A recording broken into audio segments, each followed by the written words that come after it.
નમસ્કાર મિત્રો, આજે 13 એપ્રિલના અગત્યના કરંટ અફેરની ચર્ચા કરીશું. Here I come. Oh, here I come. Oh. 12 એપ્રિલે ઉજવવામાં આવે છે આંતરરાષ્ટ્રીય માનવ અંતરિક્ષ ઉડાન દિવસ. કઈ ઐતિહાસિક ઘટનાની યાદમાં? પહેલું માનવ અંતરિક્ષ ઉડાન 12 એપ્રિલે થયું હતું તે યાદમાં. ભારત અને કયા દેશે પુનાન સાંગ ચુ ટુ ટેરિફ પ્રોટોકોલ પર હસ્તાક્ષર કર્યા છે? ભૂટાન. આયુષ શેટ્ટીએ બેડમિન્ટન એશિયા ચેમ્પિયનશિપમાં સેમીફાઇનલમાં કયા ખેલાડીને હરાવ્યો છે? કુનલાવત વિધિદર્શાન. કેમ મેં માર્ક કર્યા છે આમને? કારણ કે આ કુનુલાવત વિધિદર્શાન વર્લ્ડના નંબર 1 છે અને આયુષ શેટ્ટીએ તેમને સેમીફાઇનલમાં હરાવ્યા છે. સૌથી મહત્વની ઘટના છે અને આયુષ શેટ્ટીએ 61 વર્ષ બાદ બેડમિન્ટન એશિયા ચેમ્પિયનશિપની ફાઇનલમાં પહોંચનારા પહેલા ખેલાડી બન્યા છે ભારતીય. યાદ રાખજો, અગત્યના પ્રશ્નો છે. क्या बढ़िया था गुरु. 25મી અખિલ ભારતીય જલ ક્રીડા સમૂહ ચેમ્પિયનશિપ કયા રાજ્યમાં યોજાઈ છે? તે યોજાઈ છે ઉત્તરાખંડમાં. અરબ લીગના નવા મહાસચિવ તરીકે કોની નિમણૂક થઈ છે?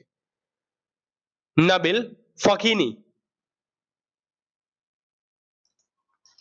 રક્ષા મંત્રાલય દ્વારા રણસંવાદ 2026 નામનો એક ત્રિસેવા સેમિનાર આયોજિત થયો. કયા શહેરમાં? બેંગ્લોરમાં. સ્ટેનલેસ સ્ટીલનો પ્રથમ બ્રાન્ડ એમ્બેસેડર કોને નિયુક્ત કરવામાં આવ્યો છે? યાદ રાખજો, જવાબ છે રણવીર સિંહ. ગગનયાન મિશનનો છઠ્ઠો એરડ્રોપ ટેસ્ટ કયા સ્થળે યોજાયો હતો? શ્રી હરિકોટામાં.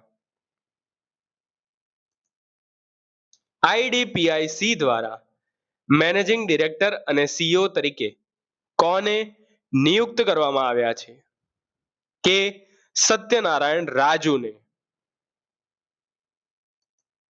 ભારતના સૌથી મોટા ઓટોમોબાઈલ નિકાસ કેન્દ્ર તરીકે કયા બંદરે રેકોર્ડ બનાવ્યો છે? મુન્દ્રા પોર્ટ.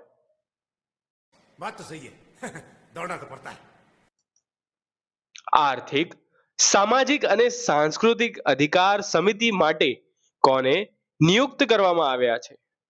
પ્રીતિ સારણને.